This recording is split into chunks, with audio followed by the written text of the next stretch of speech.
welcome to everybody. I think we're going to have a grand time today and have a stimulating and lots of interesting ideas to play with as we continue in our journey to transform ourselves in the world. So we'll see how this conversation goes, but welcome and great to see everybody. I'm going to put in the chat room a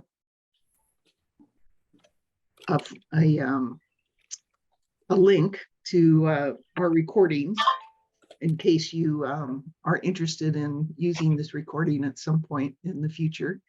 I'm going to introduce also our next call is going to be on, we always do the third Tuesday in the month. So our next call is going to be January 17th. And on the 17th in January, a woman by the name of Amanda Lamont from Australia is going to come and share some of her thinking. Now, her background experiences helping communities recover from climate disasters in Australia, floods, fires, et cetera, And she's currently thinking these days about how do we think about restoration and recovery from the framework of an ecosystem framework, and one that doesn't put people in the center of the recovery model, but actually puts the whole ecology together in that. So she's going to be coming and sharing her experience and insight, and it'll be a lot of fun. So that's January 17th. And then I want to introduce Marianne, who's kind of been the wonderful coordinator of this session. Marianne and I have known each other for over 4 decades, which is kind of stunning to think about. But it's, I have known of her love and joy that she's gotten from horses and for most of her life. And as we were looking at topics going forward, excuse me, I just thought that there was something powerful in her experience that she's had with these folks from Acres for Change, Arches, and so I thought that she would be. I asked her if she would consider coming in and sharing some of her wisdom and insight, and she's connected us with other great people. So I'm going to let Marianne take the invite from here. Thank you, Kathy. And just to foreshadow, my computer booted me out of everything about 1.5 minutes ago. So I don't understand what happened, but let's hope it doesn't do it again, or maybe it's supposed to happen that way. Who knows? Hello, everyone. And I see some familiar faces from the regenerative call, and also some new faces as well connected to the horses interests. So yes, as she said, I want to just thank Kathy for inviting me to share a little bit. She's heard enough about this, blah, blah, blah, over 40 years about me and my love of horses. But along the way, also, we've shared a common passion for leadership learning, leadership development work. So, so with that in mind, I'm just happy, to talk about a couple minutes, power of horses, leadership learning, and transformation, because when you're in leadership training and education, that is what I do it for, hopefully helping people move from here to there, wherever here is and wherever there is, helping them to move forward. And as she is correct, my dad said he can't remember that when he didn't remember that I was all about horses, and making the family take me to a ranch in South Dakota when I was 5, riding horses. But then moved it along, had a pony, and then never got to have a big horse as a big person, but kept up with it. The daughter picked up the passion. So I've always been interested in it. Then along the way, building a career in leadership development work, and most recently, until I retired last January, a career in University of Minnesota Extension, working with leadership and civic engagement education. And so all along the way, I came upon and learned fortuitously about equine assisted learning, which just made my mind blow up, because I thought, is there a way that this overlaps? And I ended up having a personal story drove that message home, true and with far-reaching transformation as well for me. And so I offered to talk about this briefly, the story. So while I was in Extension, I was promoted, applied for and promoted to being the boss of the team of leadership and civic engagement educators that I was on. And now I was leading leadership educators on a statewide team. And needless to say, was nervous about it. Yet, of course, I can do this, right? Well, concurrently, a couple pioneering women in the field, one of Lynn Baskfield, some people know on this call might know her. I happened to meet them by spotting a poster on a billboard or a bulletin board and went to a workshop, Leadership for Women. And there was 5 of us women in this workshop in a barn in Somerset, Wisconsin. And this equine assisted experience was this. Basically, you start out the workshop, you're thinking about your intentions, what's the thing you're working on. Well, my situation to get through, or my challenge in front of me, was becoming now the boss of peers. And as I described ahead. And she said, okay, with that in mind, look at those 5 horses out in the arena. And in this methodology, she uses halters. Pick up a halter that's on the ground and go put it on a horse. Well, I had a pony. I had a daughter who, I knew how to do this, or as labor upon reflection, I'm a leader. I can lead leaders, right? And so, well, the last halter on the ground was the biggest halter that belonged to the biggest horse in the arena named Cole. Huge horse. The other ones were almost ponies. This one was huge. And he was putting up a fuss. He knew something was up. Now I can reflect this. He's stomping around the arena. He's sweating. He's barreling around it. And I'm supposed to go put a halter on this horse? Well, we get into the arena, and Lynn and her colleague Ann were walking with me with safety in mind. And I said, okay. So I start going out to the arena. Well, Cole wanted nothing to do with that. And he stormed away. And every time I'd take steps, he'd storm away. And then Ann started coaching me. She said, look what you're doing. You're taking a step. But now you're stopping, and he's stopping, And so we kind of did this round, and I was nervous as heck. And then all of a sudden I looked at him. We're about 25 feet apart, and he's breathing hard. And I say, Cole will be fine. And I believed it from my head, but I believed it through my feet. There was something that just stopped me. And I said, we'll be fine. I walked right up to him and put the halter on him. We started walking around the arena, and I started getting that feeling like, I got to control. And then he started acting up, and I stopped. And I said, Cole will be fine. I had to go to that feeling. And then we walked around the arena with no other kind of fuss and muss. Mm-hmm. And it almost makes me tear up when I think about it. Well, 2 weeks later, at one of my big first staff meetings, an old issue that needed to be resolved blew up again. It blew up. And everybody was just, because this problem had been simmering for years. And I stopped in the middle of it. I went to that spot, and I said, in my brain and my heart and my feet, and I said, you guys will be fine. We'll be fine. Let's just go there, and let's just figure out let's unpack what's going on right now. And it just took all the angst out the room, left the room, and went forward. So I tell you, there were numerous times where I have since in my life gone to that. So I just want to, so the impacts really of it were kind of that lessening of fear, the increasing the calm, giving me a new strategy, almost a new technique for use in my leadership. And then reminded me how much I loved this whole idea and this whole concept and the power of experience. So especially for those of us who live in our heads and we think we know, well, it doesn't change much until you feel it, in my opinion, is what happened. Fast forward to retirement, and I'm looking around online. I'm like, who's doing this work? And I spot Acres for Life. And on there, I see a friend who had retired from Extension years before, featured on their website. I'm like, there can't be that many Larry Coyles, this is his last name, in the world. I call him, he goes, oh yeah, I've been volunteering. He's a vet. And he left Extension in his retirement. He was volunteering there. So we had a great conversation. He said, you need to reach out to these people. They would love you connecting with them. So I made a call, and that was about a year or so ago. And I met Lynn Moore and Heather Jeffrey.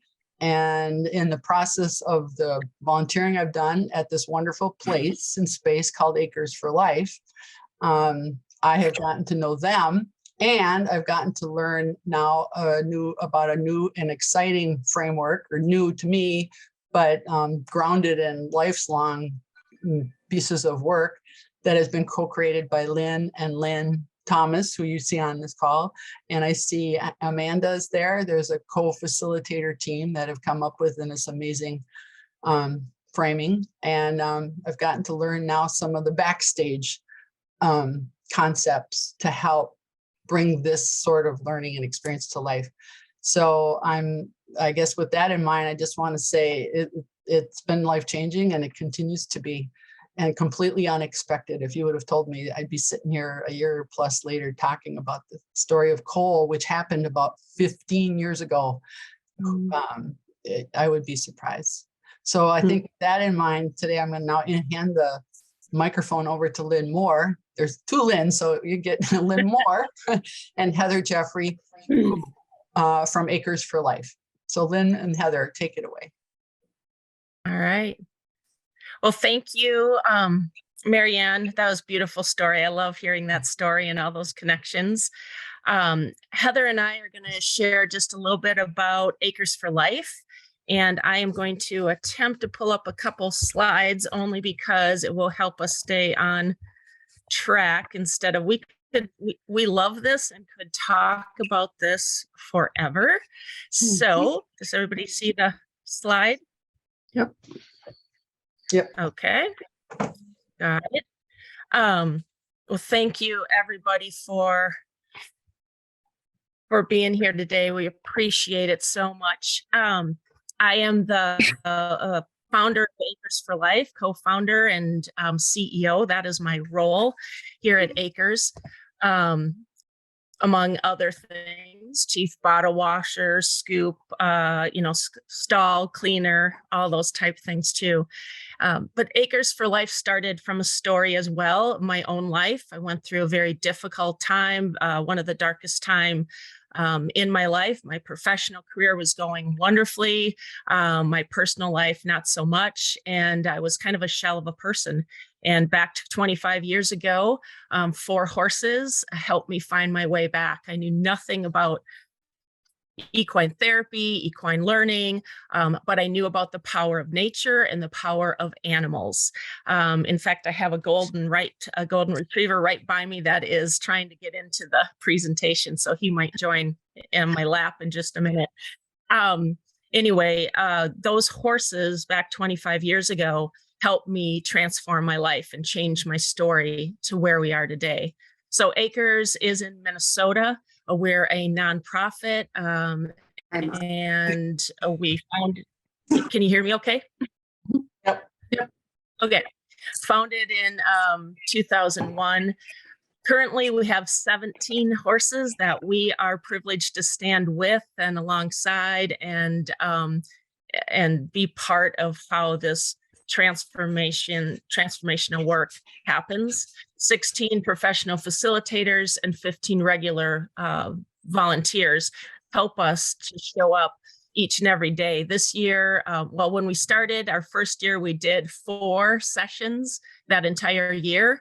And this year we're finishing the year with over 2,200 sessions. And a session can be a 50-minute session with the horses, or out in nature with the chickens, the dogs, the cats, utilizing the ARCH framework, which we're going to talk about in just a few minutes. Or it can be a session, could be a retreat, could be a team building experience. So, but we're going over to 2,200 of those this year. So it's been a very busy year for us. We incorporate, as I mentioned, our mission there talks about stewarding the legacy of hope with passion, people, and purpose.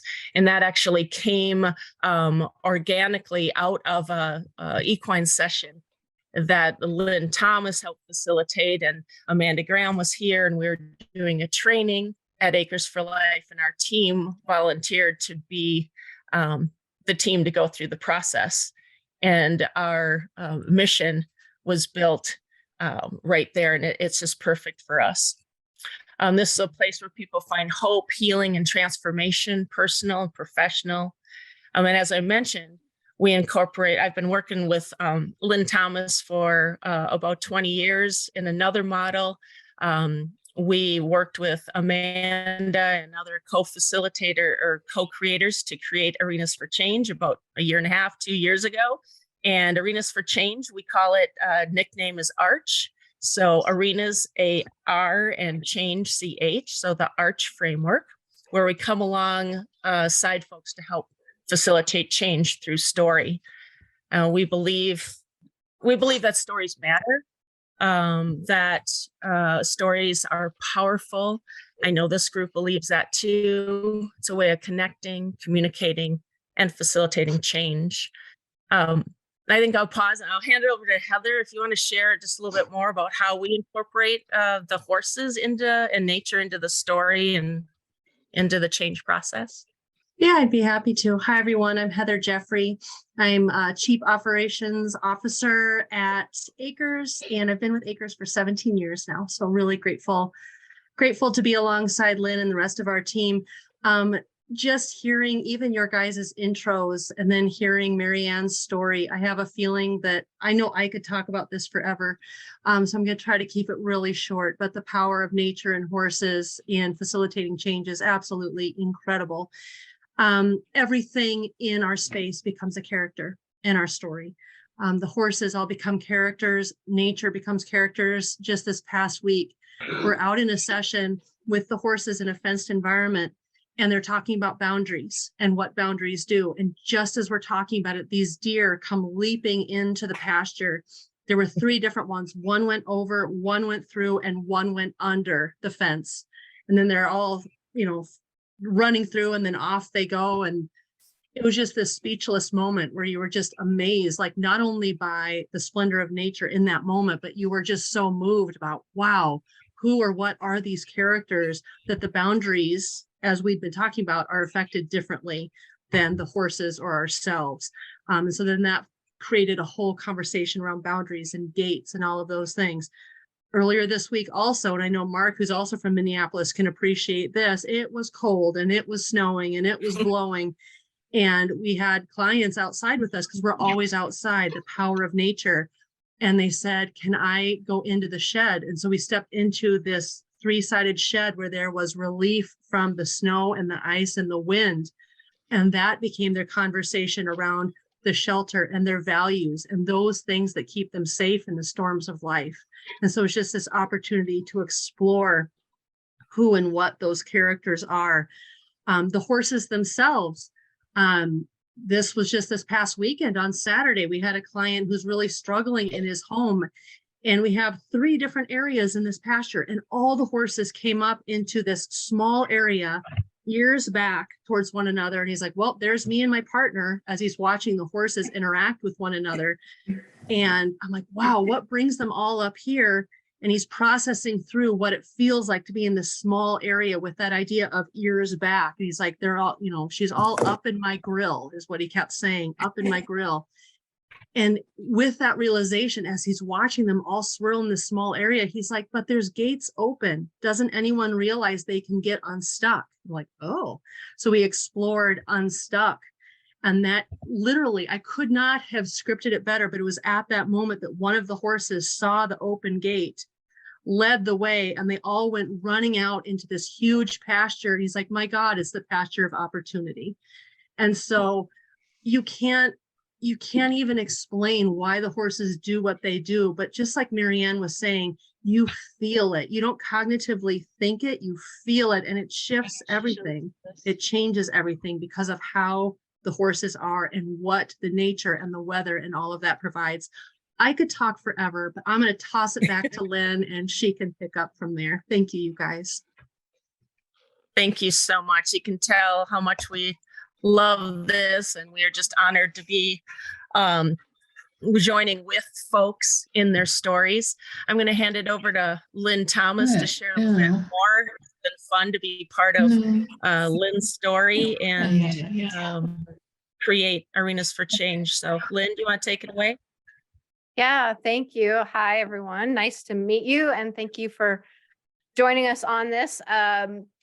So Arenas for Change, ARCH for short, as you guys have heard, is a community of professionals, a learning community of professionals for mental health, education, and coaching realms, and in particular, incorporating environments of nature, animals, and horses. And our focus is really how do we increase psychological safety and really deepen and accelerate the work we do. And so we work and learn from one another in that. And we discovered in that journey of learning that working through a mindset of story is really a really beneficial way and seems to impact our clients in a way that feels psychologically safe and takes us on paths we don't necessarily, I guess, as a facilitator, looking for those ways to really help people transform. And these guys were talking about the power of horses. Well, one thing we've discovered about horses is they are amazing story editors in that journey. And so they help us shift stories in ways we don't anticipate and engage us and surprise us. And it's kind of fun to see what learning they'll take us on. And so,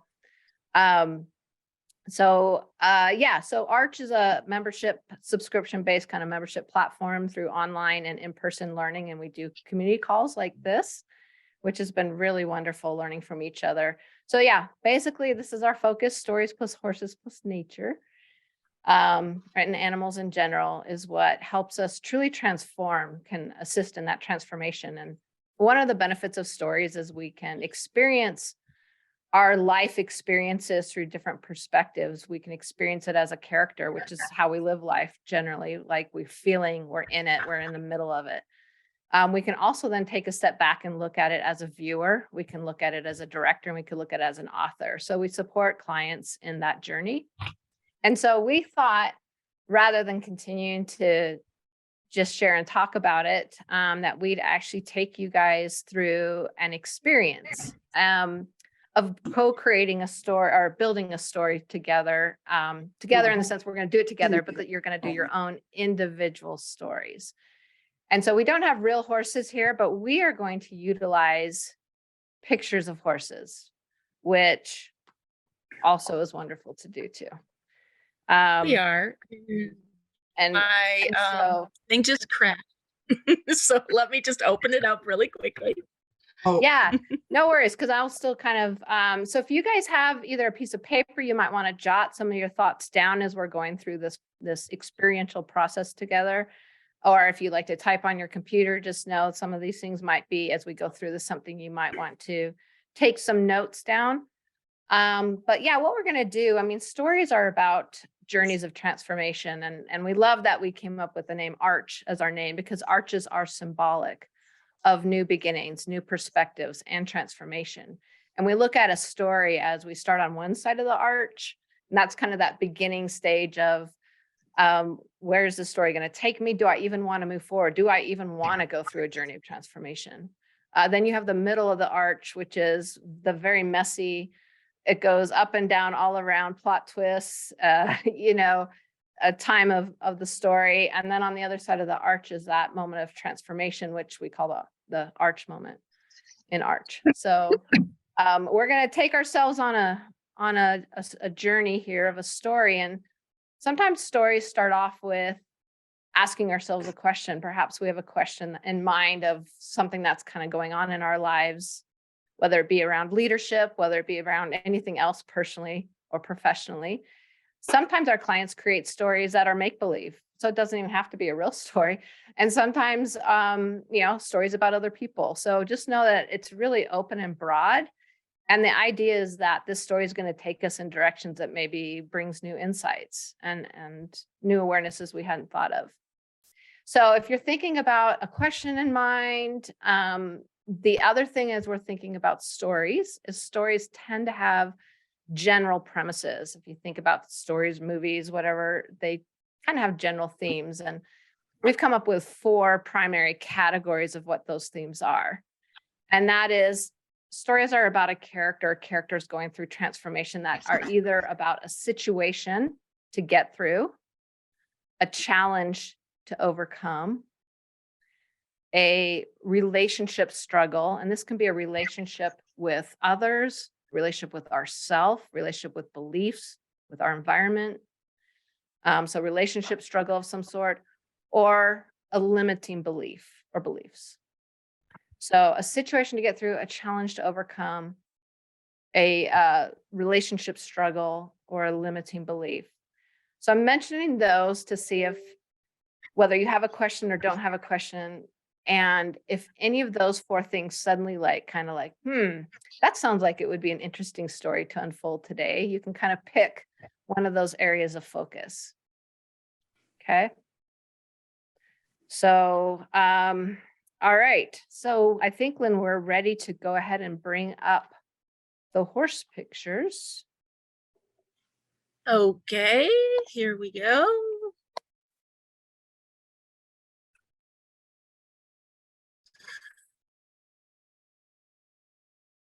Can you see the screen? There should be 3 rows of 4 pictures. And we're going to start off with inviting each of you, individually, to pick a picture that is, you're feeling drawn towards, that may connect to what your question might be, or what those 4 areas might be. And it looks like someone asked to put it in the chat. So we'll pause as you're looking to put a picture in there, and we can put those in the chat.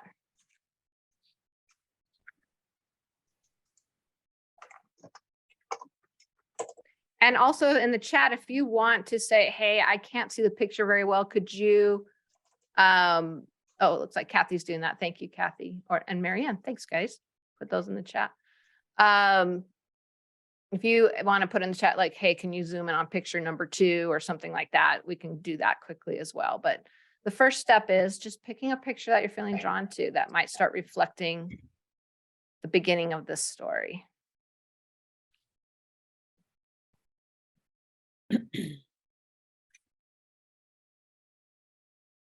And as you're picking that picture, start thinking about what is it about this picture that is telling a story for you.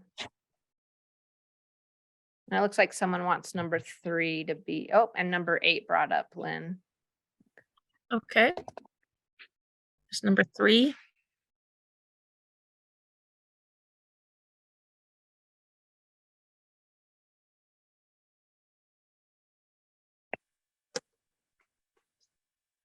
And Lynn, can you say again, Lynn T, what is the question that you're asking? Right now, the question is what picture you're drawn to. And then as you're looking at that picture, what is it about this picture that's starting to tell a story? Okay, thank you.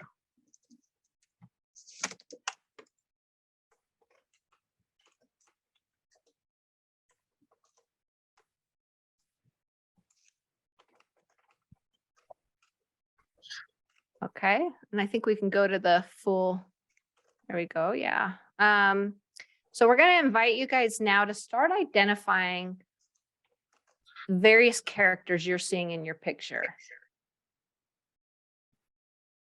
The characters might be like, there might be 2 horses. There could be other characters like the tractor, hay, a fence, the sky. So just kind of start thinking about what might be playing a role in this story, and we're looking at them as characters. So start identifying the characters in your story. And with that, what do those characters look like? So identify the characters and start identifying some of the physical characteristics of those characters.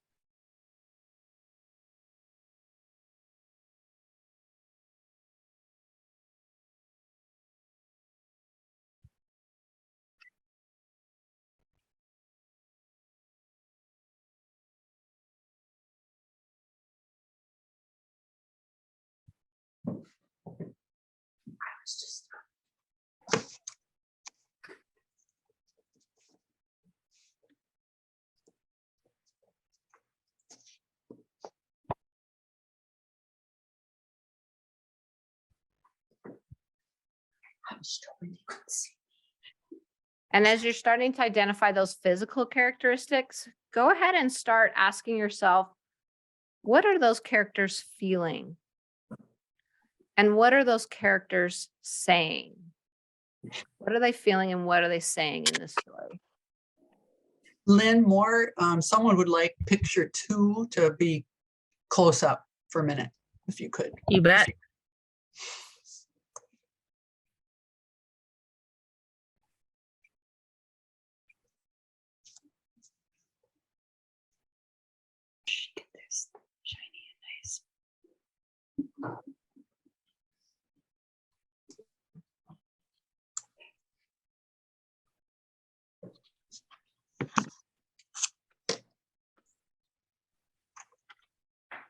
Lynn T, could you just say again the question people are working on now?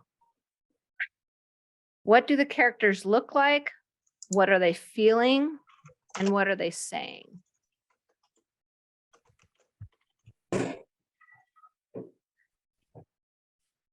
And maybe I would be wondering if one person would just be willing to just verbalize out loud. If we could ask someone to verbalize what their characters are that they're feeling, saying, or noticing so far in their picture.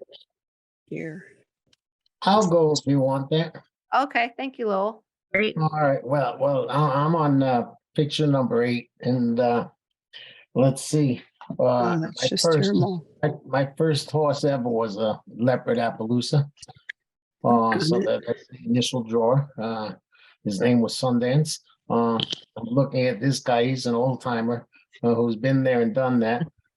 Yet he still likes to hang out with the kids and be social and be around people and meet their needs. So this is what I'm seeing. You can see by his expression, he's old and tired, but he just had his rainbow mane done, probably by a little kid, and it just welcomes the attention.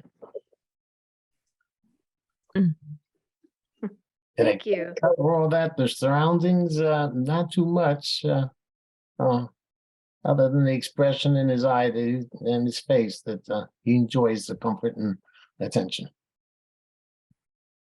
Hmm. All right, Thank thank you you. for sharing that example, Lowell. Yeah, thank you. So yeah, we're going to continue on, and as you guys could hear, even the beginning of Lowell's story, we're starting to learn probably maybe, and again, it doesn't have to be about Lowell, but we're starting to hear a perspective of Lowell, and Mhm. and we could go in and delve and do more character development, but we're going to move on just to get more experience of some other things we might do to explore our story. So Lynn's going to go into the next bit. Sure.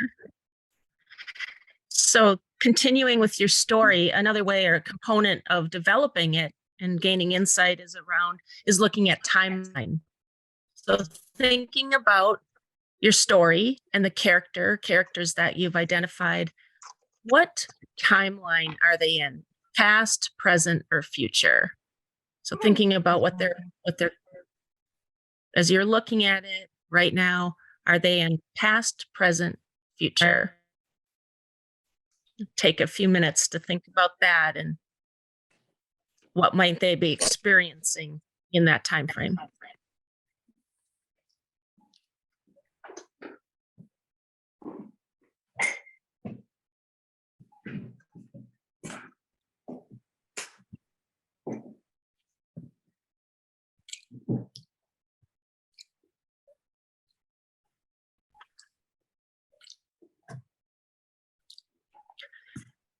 And then if you were in the past, present, future, whichever one you were in, pick another one to look at what might emerge about the story, thinking about the character in a different time frame. So if you were in past, maybe you're in present now, or future.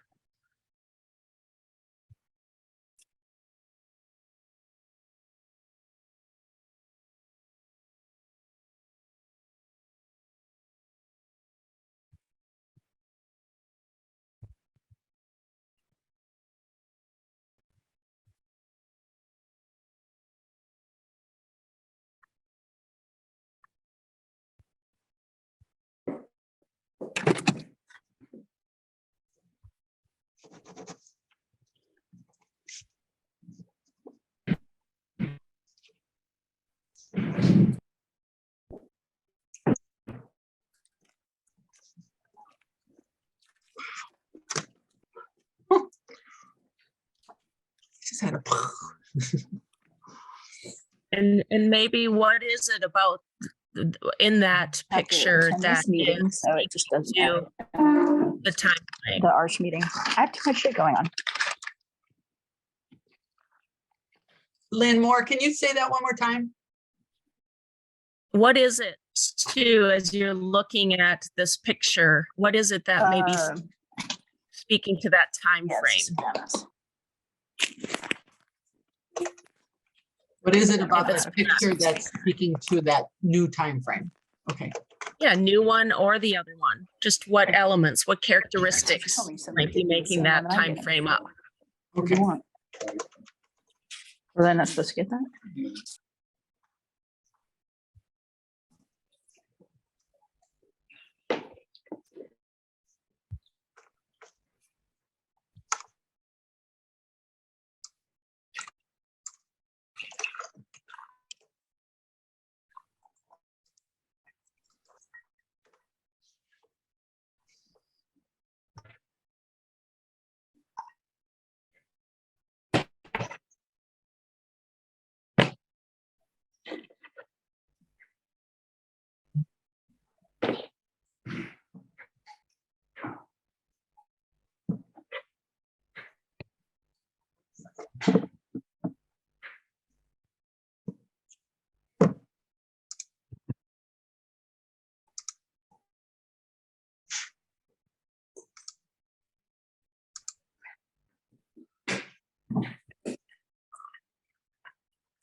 And then thinking about the third time frame that you haven't visited in this picture, how might that be showing up?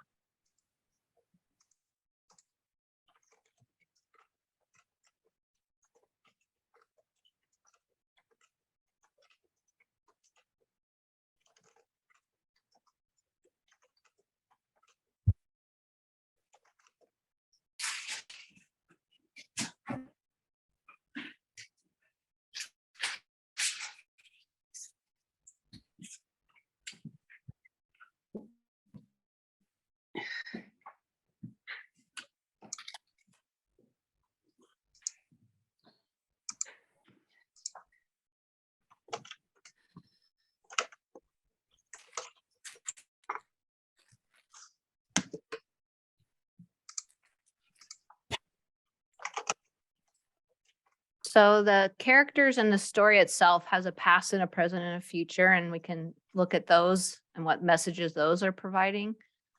And then also we're going to look at locations. If you think about how much time is spent on stories on the locations and the settings, because locations matter. And so we're going to invite you guys to start looking at your picture and what some of the characteristics of the location that the story is taking place in. You know, what does the location look like? Kind of go through your five senses. What does it look like? What color is it? What size is it? What shape? Texture, smells, sounds, all the different elements and kind of characteristics of the location. Go ahead and start identifying some of those things of your story.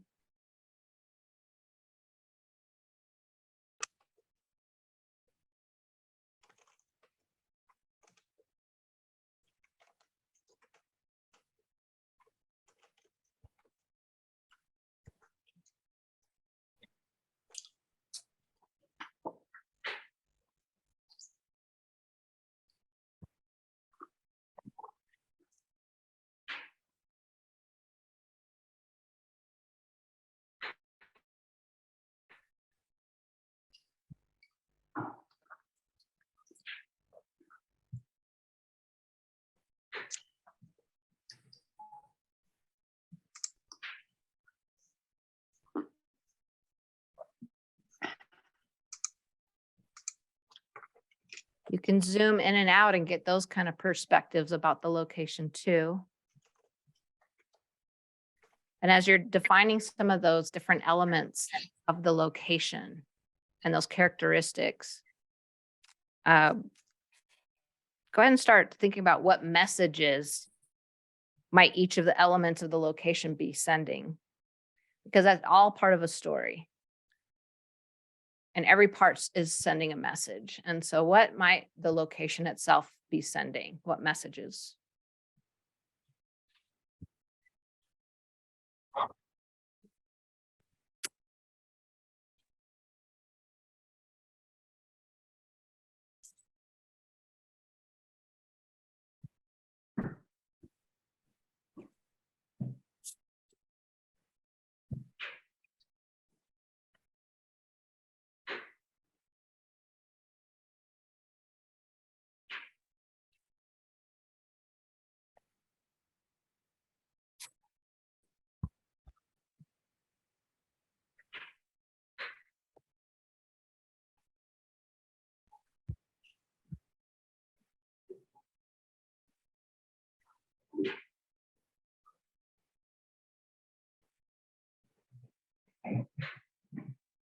And now thinking about your character or the location that they're in, look at finding what would represent or characterize or be the opposite. The opposite might be something in the same picture that you were drawn to, that the story has been emerging and building. The opposite might be in another picture. Feel free to let your mind, body, and spirit look and be drawn to what is the opposite.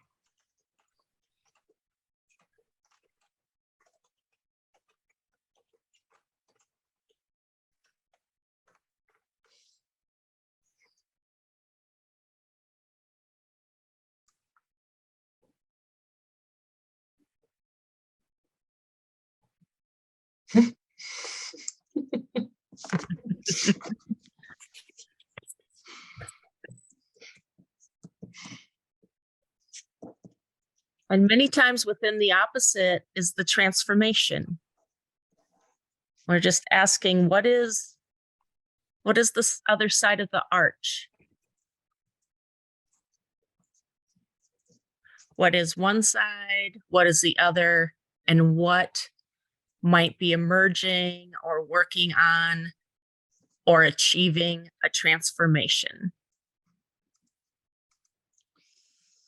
within this story? Okay, Lynn, I was making notes about my own story, so can you restate the question? I can't type it. I was just thinking about, the opposite, and many times the transformation many times is within the opposite. And we started on one side, the character of the story started on one side of an arch. As the story emerged, it may have, with the opposite, a transformation may have happened, maybe happening. So what is that other side of the arch looking like in this story? Thank you.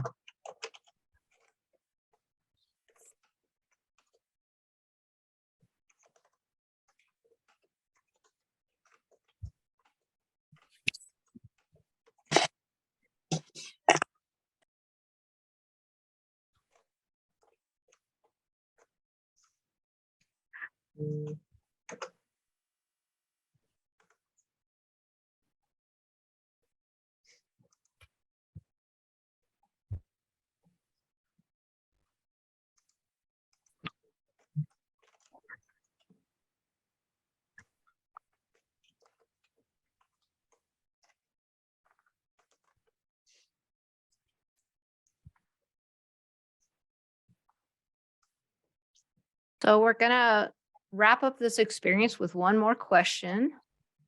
And we're gonna invite you guys to think of a working title for the story so far. And we call it working because this is not the final title. It could be whatever pops first into your head. If you were to title the story that has emerged today, go ahead and just jot down what that title is. And if anyone wants to share their titles, you're welcome to do that in the chat.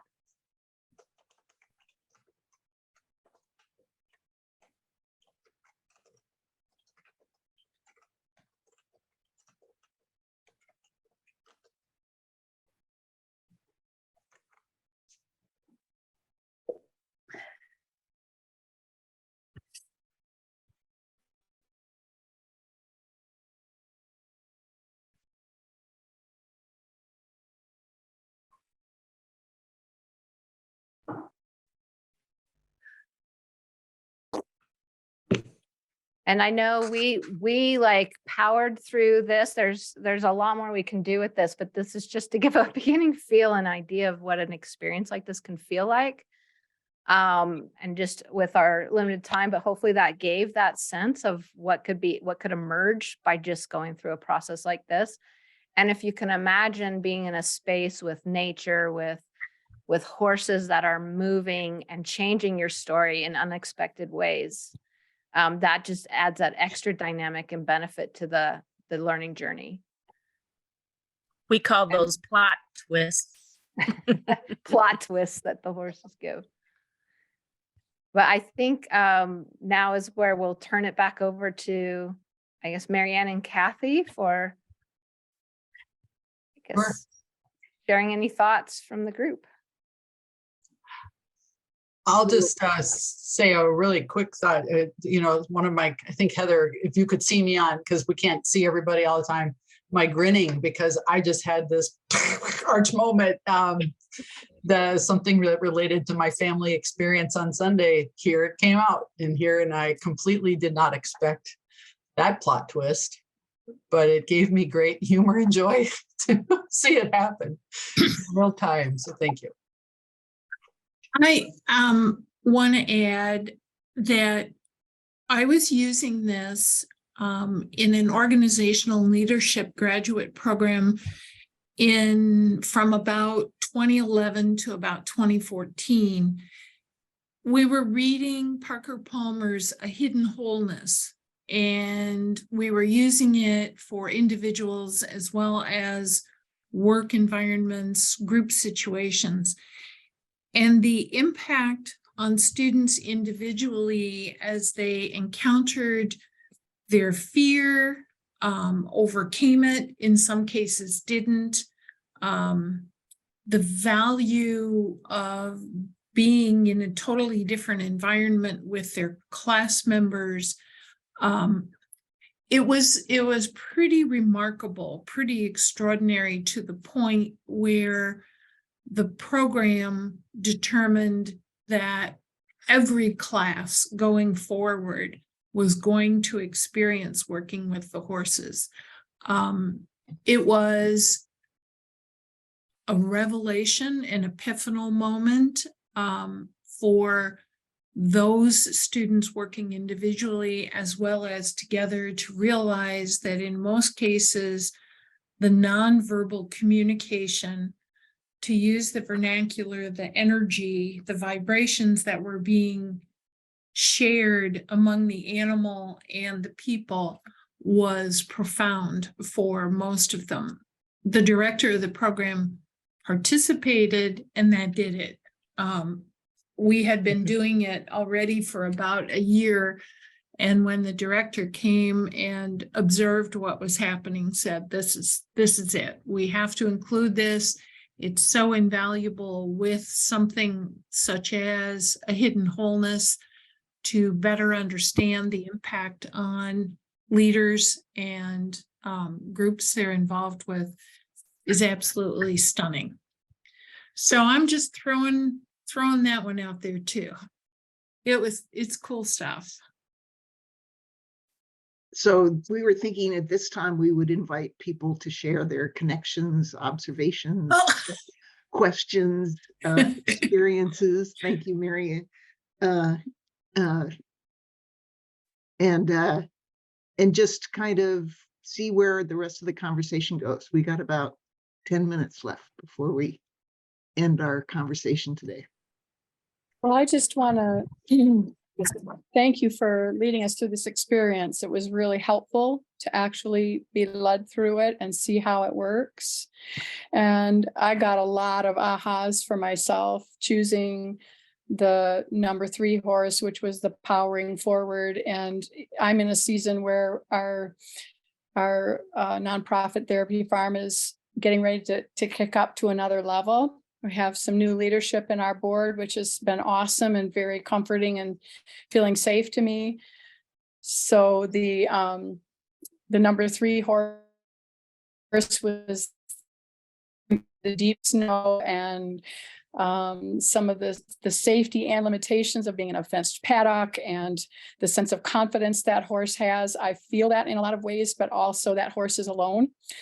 And in the last few years, I've felt alone at different times because we just didn't have, there was some isolation and some indecision of direction. And then I chose the number 5 picture is the opposite. And that was a summer day, a lush green field, and a herd of horses. And I feel like that's what we're moving toward, is doing this together and in a lush, rich, full of promise and possibility way. And the arch model is what we're considering right now. I definitely want to move forward with that. And so this opportunity to experience the model, even just sitting here doing the pictures, I could see how that could be really helpful if you don't necessarily have horses, which we do have a couple of horses and we'll get a few more, but just still was very powerful just to be looking at the pictures and have those questions guiding you. It was very, very rich. So thank you for that.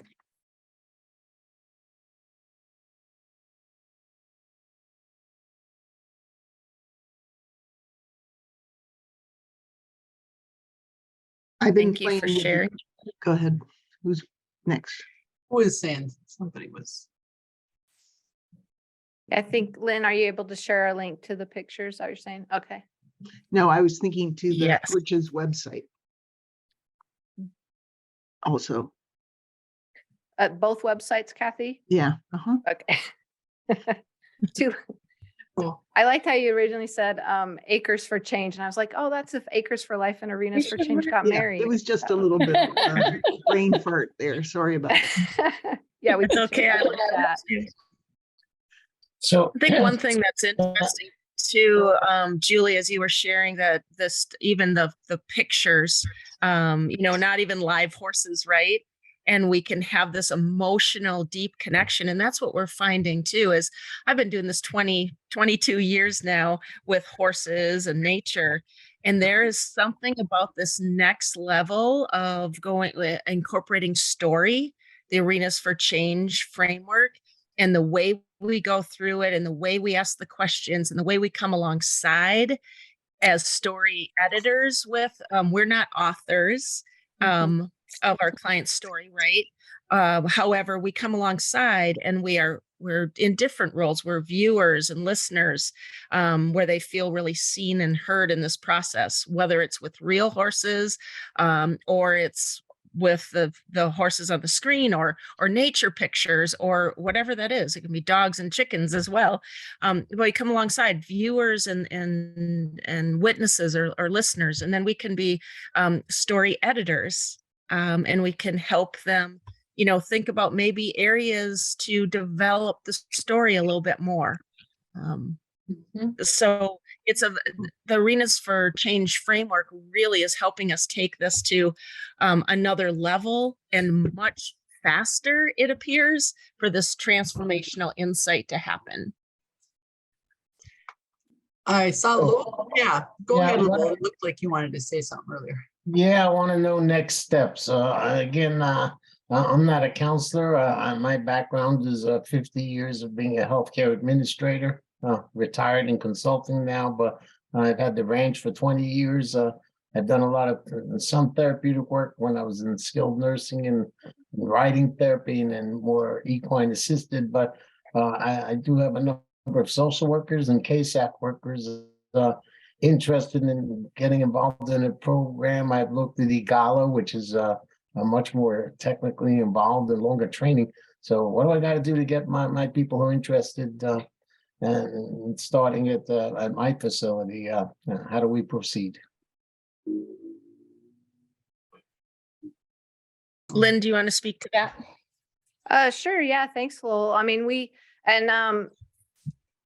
actually created a membership subscription platform, so it'd be really easy access. So a place to start is for people can just get on the site and start taking the online courses. There's videos of actual sessions to watch. And like Lynn mentioned, that this can be applied in a lot of different environments as well. So we've had people's, clinicians, coaches, and so forth, and educators mentioned that it's helped them in all their environments, including telehealth, virtual sessions, office work. So, but yeah, you can go to arenasforchange.com. It's $35 a month, or there's an organizational membership as well that you could have all your team members have access. So you can look on our site and get that information. So yeah, thanks for that. Okay, thank you. There's Thank you. There's an online training, a 2-day workshop that's coming up too in February. If you want to get a little deeper in it. And then there's also, you can come do a professional residence here where we immerse you in the process. Here in Minnesota, you might want to do it in the summer. I'm just saying, probably right now it's a little cold, but you're probably used to that in New York there. So.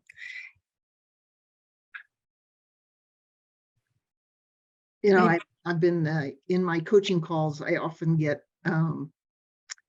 similar kind of questions that people are thinking about. And the ones that most recently came up were phrases that leaders, I'm a coach, kind of like you, Lowell, who are trying to build phrases into their head to remind them to look broader or deeper into what's going on. So one person was using the metaphor and question, what's off camera, you know, to help him develop more peripheral vision and not get stuck on what's obvious and in front. And the other was a phrase of beware of the one story narrative. And so it was a way of keep seeking additional stories, not just in our own lives, but in the lives of how we describe what's going on in our organizations and or what's going on in our society. And I think that this power of story is really amazing. And I just love that phrase that comes out of the Archer's framework of, you know, change your story, change your life. And currently I'm working on a project to help people move from passion to action. And what's interesting is that the overstory that creates a limiting belief on how we can help transform our world is that what difference does one person's change or actions make? And so they may be in a position where they just don't think they should act or could act. And then when you change the story to see it through the lens of interdependence, for example, you begin to realize, oh, any action has the chance to ripple through. And so it's a beautiful, this framework of limiting beliefs and how we can reauthor our thinking and our lives by changing or going through some experience like this that helps us change the way we think. And then we change the way we act. And it's pretty amazing. And oh, go ahead, Marian. I just wanted to say too, the thing I wanted to just link also as well, and I know is to the concept of sustainability, which, you know, is really a mantra around the regenerative leadership group that, you know, under Kathy's work, and is that the change is sustainable kind of within this, you know, it's a sustainability definition, different maybe than the typical, but it's deep and it's sustainability in a different way using this approach. So I just wanted to add that as well. The other thing I like about the framework of story is that stories are always in evolution, and oftentimes organizationally we're focused on change, you know, which is a kind of a more immediate framework, not necessarily a direction, but just a change from where we are currently. So if you think about the story as evolving, it matches up with what nature would teach us, which is nature is focused on evolution. Change happens all the time in nature. So change isn't the focus. It's the evolution of our thinking or our being or our practice that actually shapes us. And the stories is a beautiful kind of framework to help us do that. And then to have horses or have some authentic connection to something or someone that gives us really clear feedback about when we're being authentic or inauthentic or lying to ourselves or whatever, just helps. As you said, horses are great editors. You know, who are your great editors in your life, I think is one of the beautiful questions from here. Well, speaking as a webinar editor, I'm going to say that we're at time. So. We are at time. And these are open calls, so anybody can come back. We'll hang out again on January 17th with Amanda, and she will tell her stories of